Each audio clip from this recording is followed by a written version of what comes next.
Shalom, bertemu lagi dalam renungan hari ini ya. Puji Tuhan, kita bisa menjalani hari ini dengan mengisi salah satunya dengan membaca dan merenungkan ayat firman Tuhannya, dan kiranya apa yang kita lakukan ini benar-benar membuat kita semakin berakar kuat di dalam Tuhan Yesus. Semakin kita mencintai Tuhan Yesus, semakin kita tahu apa fungsi kita selama di dunia ini. Amin ya, amin.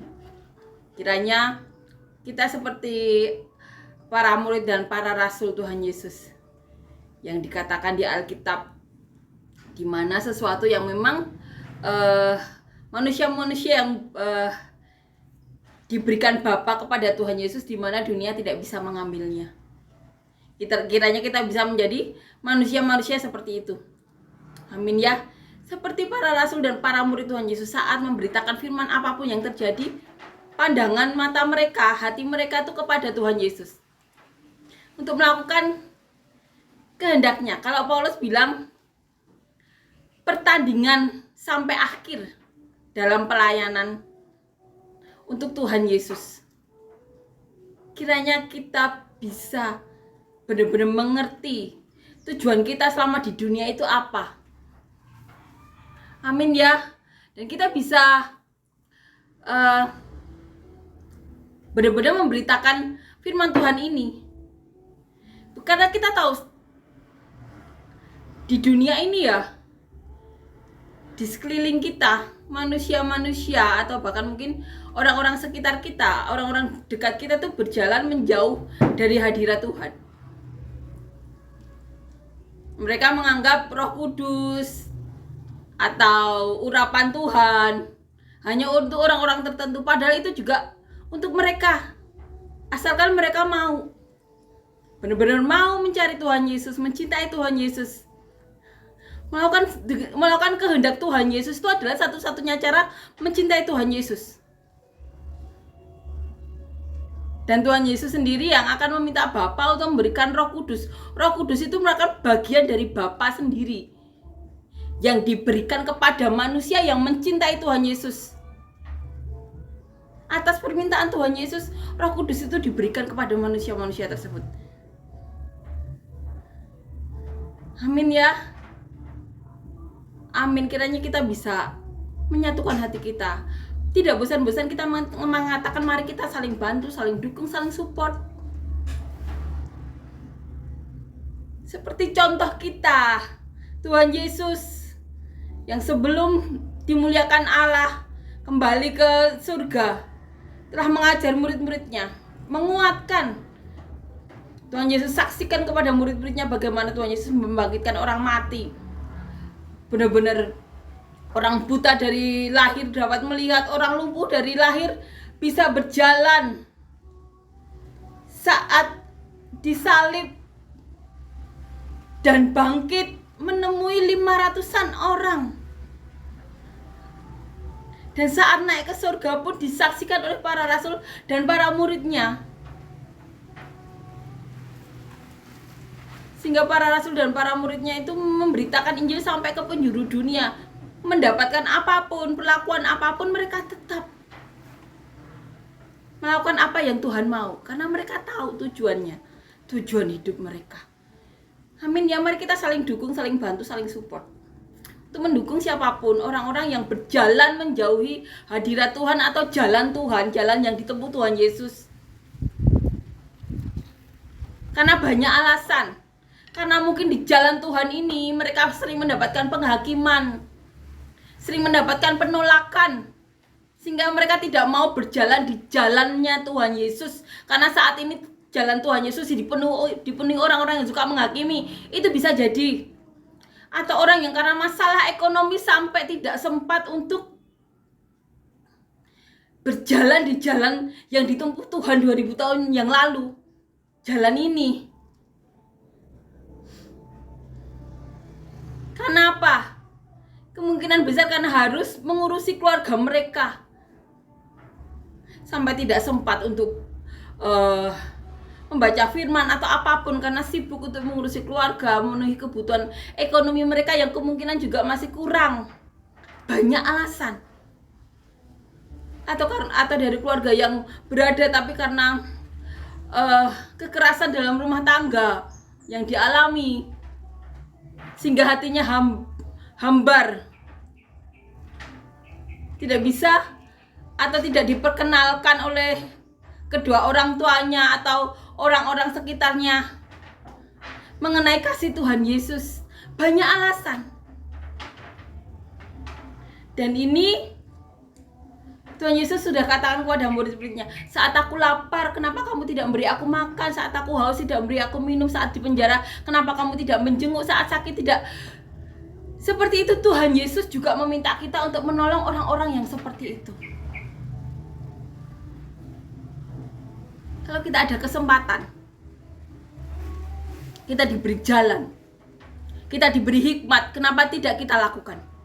Asalkan itu sesuai dengan kehendak Tuhan, asalkan bisa memberkati. Mari kita saling mendukung, saling membantu, saling mensupport. Karena apa? Karena kita tahu satu jiwa diselamatkan, surga bersorak-sorai. Amin ya. Amin. Mari kita dukung, mari kita jangkau siapapun yang mau kita jangkau, yang mau kita dukung. Kalau yang tidak mau, kita doakan saja. Amin ya. Mari kita saling support, saling bantu, saling dukung. Amin. Amin. Kita akan nyanyikan lagu yang pertama.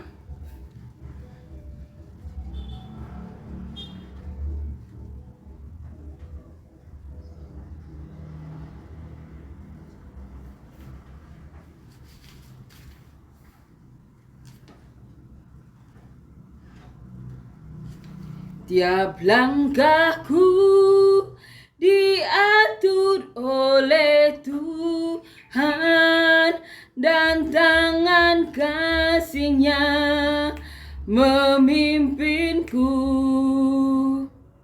Di tengah ombak dunia menakutkan, hatiku tetap tenang teduh.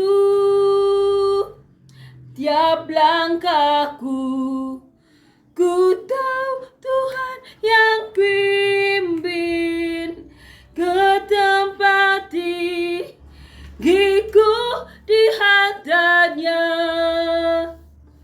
hingga sekali nanti aku tiba di rumah Bapa, surga yang bakal. Amin ya. Puji Tuhan, amin. Kita akan meneruskan ya, membaca dan merenungkan ayat firman Tuhan. Kita akan baca Kisah Para Rasul pasal yang ke-22 ya, ayat 1 sampai 22. Judul perikopnya, Paulus berbicara kepada orang Yahudi. Hai saudara-saudara dan bapak-bapak, dengarkanlah apa yang hendak kukatakan kepadamu sebagai pembelaan diri. Ketika orang banyak itu mendengar ia berbicara dalam bahasa Ibrani, makin tenanglah mereka. Ia berkata, aku adalah orang Yahudi, lahir di Tarsus di tanah Kilikia, tetapi dibesarkan di kota ini, dididik dengan teliti di bawah pemimpinan Gamaliel dalam hukum nenek moyang kita, sehingga aku menjadi seorang yang giat bekerja bagi Allah, sama seperti kamu semua pada waktu ini. Dan aku telah menganiaya pengikut-pengikut jalan Tuhan sampai mereka mati. Laki-laki dan perempuan kutakap dan kuserahkan ke dalam penjara. Tentang hal itu, baik imam besar maupun majelis tua-tua dapat memberi kesaksian. Dan dari mereka aku telah membawa surat-surat untuk saudara-saudara di Damsyik. Dan aku telah pergi ke sana untuk menangkap penganut-penganut jalan Tuhan yang terdapat juga di situ, dan membawa mereka ke Yerusalem untuk dihukum. Tetapi dalam perjalananku ke sana, ketika aku sudah dekat Damsyik, yaitu waktu tengah hari, tiba-tiba memancarlah cahaya yang menyilaukan dari langit mengelilingi aku. Maka rebalah aku ke tanah, dan aku mendengar suatu suara yang berkata kepadaku, Saulus, Saulus, mengapakah engkau menganiaya aku? Jawabku, siapakah engkau, Tuhan? Katanya, akulah Yesus, orang Nazaret yang kau aniaya itu. Dan mereka yang menyertai aku memang melihat cahaya itu, tetapi suara Dia yang berkata kepadaku tidak mereka dengar. Maka kataku, Tuhan, apakah yang harus kuperbuat? Kata Tuhan kepadaku, bangkitlah dan pergilah ke Damsyik. Di sana akan diberitahukan kepadamu segala sesuatu yang ditugaskan kepadamu. Dan karena aku tidak dapat melihat oleh karena cahaya yang menyilaukan mata itu, maka kawan-kawan seperjalananku memegang tanganku dan menuntun aku ke Damsyik. Di situ ada seorang bernama Ananias, seorang saleh yang menurut hukum Taurat dan terkenal baik di antara semua orang Yahudi yang ada di situ. Ia datang berdiri di dekatku dan berkata, Saulus, saudaraku, bukalah matamu dan melihatlah. Dan seketika itu juga aku melihat kembali dan menatap dia. Lalu katanya, Allah nenek moyang kita telah menetapkan engkau untuk mengetahui kehendaknya, untuk melihat yang benar dan untuk mendengar suara yang keluar dari mulutnya.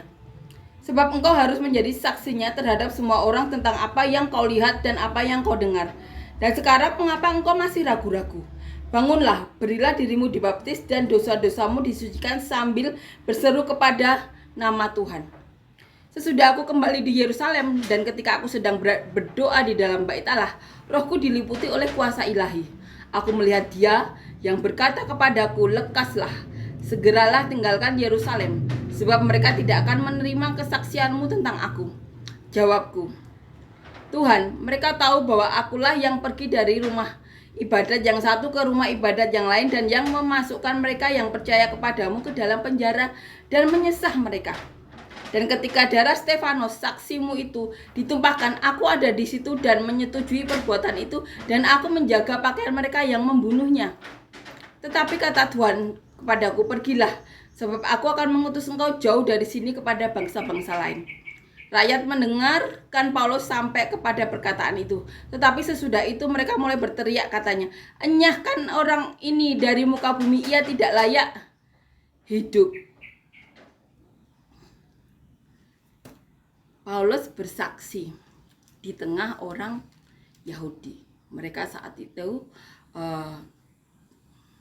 mengikuti Paulus saat ditangkap oleh kepala pasukan. Saat bersaksi di depan orang Yahudi, Paulus menggunakan bahasa Ibrani. Paulus bersaksi mengenai siapakah dia. Bahwa Paulus juga merupakan bagian dari mereka, orang Yahudi. Paulus benar-benar bersaksi di depan mereka. Tapi mereka tetap berkata, enyahkanlah orang ini dari muka bumi, ia tidak layak hidup. Kita akan renungkannya dari ayat di awal. Dikatakan di sini, hai saudara-saudara dan bapak-bapak, dengarkanlah apa yang hendak kukatakan kepadamu sebagai pembelaan diri. Dikatakan di sini. Ketika orang banyak itu mendengar ia berbicara dalam bahasa Ibrani, maka tenanglah mereka. Jadi mereka tahu bahwa ini orang Yahudi. Aku adalah orang Yahudi, lahir di Tarsus, di tanah Kilikia, tetapi dibesarkan di kota ini, dididik dengan teliti di bawah pimpinan Gamaliel. Ini kata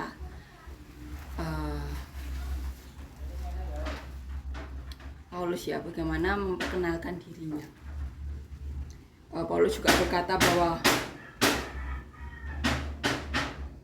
karena didikan Gamaliel dalam hukum nenek moyang kita, kata Paulus, sehingga aku menjadi seorang yang giat bekerja bagi Allah, sama seperti kamu semua pada waktu ini. Dan dikatakan juga bahwa Paulus juga mengatakan bahwa Paulus telah menganiaya pengikut-pengikut Yesus ya, laki-laki dan perempuan juga dimasukkan dalam penjara. Paulus juga mengatakan, dan aku telah menganiaya pengikut-pengikut jalan Tuhan. Di sini tulis jalan Tuhan sampai mereka mati. Ini perkataan Paulus. Paulus berkata bahwa dulu Paulus juga bagian dari mereka, bahkan sampai menganiaya sampai mati. Dikatakan juga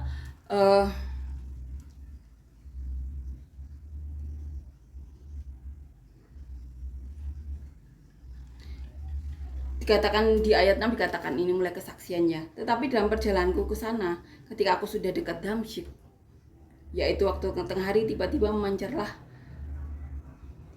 cahaya yang menyilaukan dari langit mengelilingi aku. Jadi saat itu Paulus juga bersaksi bagaimana ditemui oleh Tuhan. Dikatakan di sini di ayat 7, Saulus, Saulus, mengapakah engkau menganiaya aku? Kemudian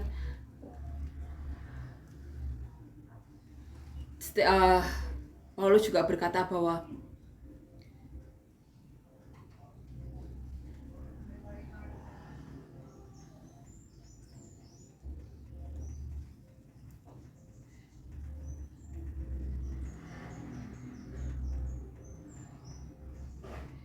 dikatakan di ayat 12, di situ ada seorang bernama Ananias, seorang saleh yang menurut hukum Taurat dan terkenal baik di antara semua orang Yahudi yang ada di situ. Ia datang berdiri di dekatku dan berkata, Saulus, Saulus, Saulus saudaraku, bukalah matamu dan melihatlah. Dan seketika itu juga aku dapat melihat kembali dan menatap dia. Lalu katanya, Allah nenek moyang kita telah menetapkan engkau untuk mengetahui kehendaknya, untuk melihat yang benar dan untuk mendengar suara yang keluar dari mulutnya. Amin. Dikatakan di sini bahwa Paulus atau saat itu Saulus sudah ditetapkan untuk mengetahui kehendaknya dan mendengar sendiri. Dikatakan di sini suara yang keluar dari mulutnya. Bagaimana Roh Kudus berbicara, Saulus sudah ditetapkan untuk bisa mendengarnya. Puji Tuhan. Dikatakan di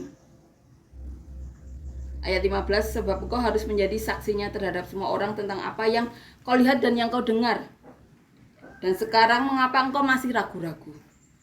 Bangunlah, berilah dirimu dibaptis dan dosa-dosamu disucikan sambil berseru kepada nama Tuhan.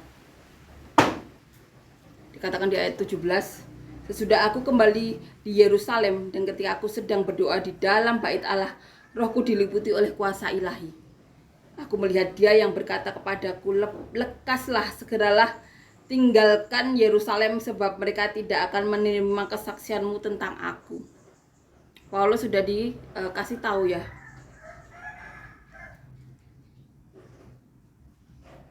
Dikatakan di sini, aku melihat dia yang berkata kepadaku, lekaslah. Paulus mendapatkan penglihatan dan Tuhan berkata, lekaslah. Segeralah tinggalkan Yerusalem sebab mereka tidak akan menerima kesaksianmu tentang aku. Tuhan sudah memperingatkan bahwa orang-orang Yerusalem tidak akan mendengarkan kesaksian dari Paulus atau saat itu Saulus ya. Dan ini jawab Saulus. Tuhan, mereka tahu bahwa akulah yang pergi dari rumah ibadat yang satu ke rumah ibadat yang lain dan yang memasukkan mereka yang percaya kepadamu ke dalam penjara dan menyesah mereka. Dan ketika darah Stefanus saksimu itu ditumpahkan, aku ada di situ dan menyetujui perbuatan itu dan aku menjaga pakaian mereka yang membunuhnya. Itu perkataan Saulus. Tuhan, aku itu bagian dari mereka. Saulus seperti bicara seperti itu. Saulus sampai berkata, aku itu dulu yang menangkapi ya. Di sini katakan, akulah yang pergi dari rumah ibadat satu ke rumah ibadat yang lain untuk menangkapi, menyesah mereka. Bahkan aku yang mengizinkan Stefanus dibunuh saksi matamu itu, dan pakaian orang yang membunuhnya itu aku yang menjaga. Jadi Paulus sampai berkata, aku tuh orang yang bagian dari mereka yang membunuh orang-orang pengikutmu. Masa orang-orang Yerusalem, orang-orang Yahudi Yerusalem tidak percaya omonganku? Paulus sampai berkata seperti itu. Dan ini perkataan Tuhan, tetapi kata Tuhan kepadaku, pergilah sebab aku akan mengutus engkau jauh dari sini kepada bangsa-bangsa lain. Nah, perkataan ini membuat orang Yahudi marah. Di sini katakan, rakyat mendengarkan Paulus sampai kepada perkataan itu, tetapi sesudah itu mereka mulai berteriak, katanya, enyahkan orang ini dari muka bumi, ia tidak layak hidup. Paulus saat itu sampai berkata kepada Tuhan, Tuhan, aku bagian dari mereka yang keluar masuk rumah ibadat, menangkapi lelaki dan perempuan, masukkannya ke penjara, menyesah mereka. Bahkan aku yang membunuh Stefanus, maksudnya yang menyetujui Stefanus itu dibunuh. Pakaian-pakaian orang yang membunuhnya pun dijaga oleh Saulus. Saulus sampai berkata seperti itu. Masa orang-orang Yahudi sampai nggak percaya kepada Saulus? Tapi Tuhan tahu bahwa orang-orang Yerusalem, orang-orang Yahudi Yerusalem tidak akan mendengarkan kesaksian dari Saulus. Ini yang dialami oleh Saulus,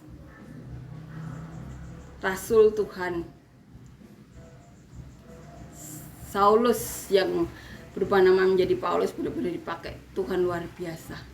Dari orang yang benar-benar kerjaannya itu menangkapi orang-orang yang berjalan di jalan Tuhan, menyesah mereka, bahkan mengizinkan orang tersebut dibunuh seperti Stefanus, dipakai Tuhan. Dan orang ini yaitu Paulus mengalami hal seperti ini. Bagaimana kesaksiannya benar-benar tidak diterima oleh orang Yerusalem. Dan orang-orang Yerusalem saat itu meminta Paulus untuk dienyahkan dari muka bumi. Amin ya, ini yang dialami oleh para rasul dan para murid Tuhan Yesus. Bagaimana mereka berjuang ya, benar-benar melakukan apa yang menjadi kehendak Tuhan, yaitu menyebarkan firman Tuhan, memberitakan kasih karunia. Dan ini yang dialami oleh mereka. Kiranya perikop ini benar-benar menguatkan kita bahwa Tuhan bisa memakai orang yang dulu berseberangan, bahkan membunuh para pengikut Tuhan. Tidak ada yang mustahil bagi Tuhan. Apalagi kita sebagai orang Kristen, tentunya Tuhan mau memakai kita asal kita mau membuka hati kita, benar-benar menghilangkan kenajisan dalam hati kita, segala hal yang najis di mata Tuhan. Amin ya. Iri, dengki, kesombongan atau hal-hal yang bukan daripada Tuhan. Ingat, tidak ada manusia yang sempurna, semua orang berdosa. Jangan biarkan penghakiman menjauhkan kita dari hadirat Tuhan, menjauhkan kita untuk melakukan apa yang menjadi kehendak Tuhan. Tapi kita patut mengingatkan diri kita. Amin ya. Asalkan kita mau dipakai. Orang yang berseberangan seperti Paulus saja dipakai Tuhan, apalagi kita yang sudah mengenal Tuhan. Asal tidak ada kesombongan, asal tidak ada iri, dengki, hal-hal yang di mata Tuhan najis, kita bisa dipakai. Kita imani itu. Amin ya. Amin. Ingat, kita punya tujuan yang sama. Bertemu Tuhan Yesus. Kita punya tujuan yang sama. Jadi mari kita saling dukung, saling support, saling bantu. Paulus saja dipakai, apalagi kita. Amin ya. Amin. Mari kita saling menguatkan, saling mendukung, saling mensupport. Asalkan kita punya hati seperti Paulus yang benar-benar mau melakukan apa yang menjadi kehendak Tuhan. Saya berkata, tidak memperdulikan nyawanya, karena yang dipedulikan Paulus itu sampai pertandingan, menjalani pertandingan sampai akhir dalam melayani Tuhan. Itu. Mari kita jaga hati kita. Orang yang dulu membunuh murid-murid Tuhan Yesus, saksi mata orang kudus seperti Stefanus, itu bisa dipakai, apalagi kita. Asal kita punya hati yang benar-benar bisa dipakai. Amin ya. Hati yang menyelamatkan, hati yang menarik orang ke jalan Tuhan. Amin ya. Kita saling menguatkan, saling membantu, saling mendukung. Amin ya. Amin. Kita akan nyanyikan lagu yang kedua.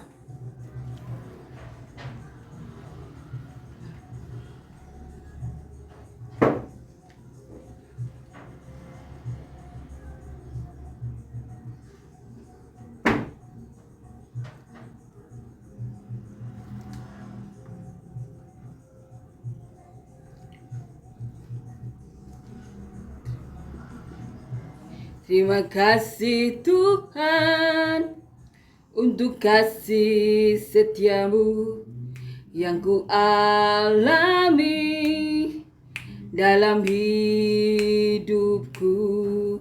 Terima kasih Yesus untuk kebaikanmu sepanjang hidupku.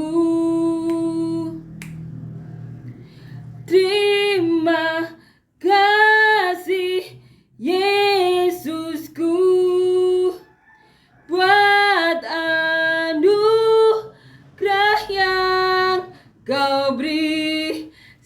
hari ini Tuhan adakan syukur bagimu. Terima kasih Yesus, terima kasih untuk kebaikan-Mu selama ini. Terima kasih Tuhan. Dan saat ini Tuhan, kami berdoa Tuhan, kiranya Kau berkati kami semuanya dengan berkat surgawi, berkat duniawi, berkat penyertaan-Mu. Kami butuh hadirat-Mu, kami butuh Roh Kudus-Mu, kami butuh penyertaan-Mu. Kami tidak bisa Tuhan tanpa-Mu Yesus. Kau yang menguatkan kami butuh Roh Kudus-Mu Tuhan. Kami butuh penyertaan-Mu Tuhan. Sampai pertandingan akhir Yesus, sampai akhirnya kami bertemu dengan Kau. Terima kasih Yesus, terima kasih. Dan kami berdoa untuk siapapun yang sakit saat ini Tuhan, kiranya Kau berkati kami Yesus. Kau berikan kesembuhan yang mengalami kesakitan Tuhan. Kau berikan mujizat-Mu Tuhan. Apapun yang bukan daripada-Mu Tuhan di tubuh mereka, Kau cabut Tuhan. Ganti dengan Roh Kudus-Mu Tuhan. Dan siapapun yang membutuhkan pekerjaan, berikan pekerjaan yang benar-benar daripada-Mu, pekerjaan yang dapat membawa mereka dan keluarga mereka lebih dekat lagi padamu, pekerjaan yang benar-benar memberkati Tuhan hidup mereka dan orang-orang sekitar mereka. Dan siapapun saat ini membutuhkan pasangan hidup, beri kami semua pasangan hidup yang daripada-Mu, pasangan hidup yang mencintai-Mu, takut akan Kau, pasangan hidup yang rindu untuk memberkati kami, keluarga kami, bahkan sampai ke penjuru bumi Tuhan. Pasangan hidup yang benar-benar dapat bawa kami lebih dekat lagi kepada-Mu. Dan kami juga berdoa Tuhan, biarlah Yesus, siapapun yang saat ini membutuhkan jalan keluar dalam permasalahan hidup mereka, Kau berikan terobosan-terobosan daripada-Mu, mujizat-mujizat yang benar-benar daripada-Mu Tuhan. Berkat-berkat Kau curahkan kepada kami semuanya Tuhan, dan biarlah nama-Mu yang dipermuliakan di dalam hidup kami semuanya. Terima kasih Yesus, Kau benar-benar nyata, benar-benar ada dalam kami. Dalam nama Tuhan Yesus, amin.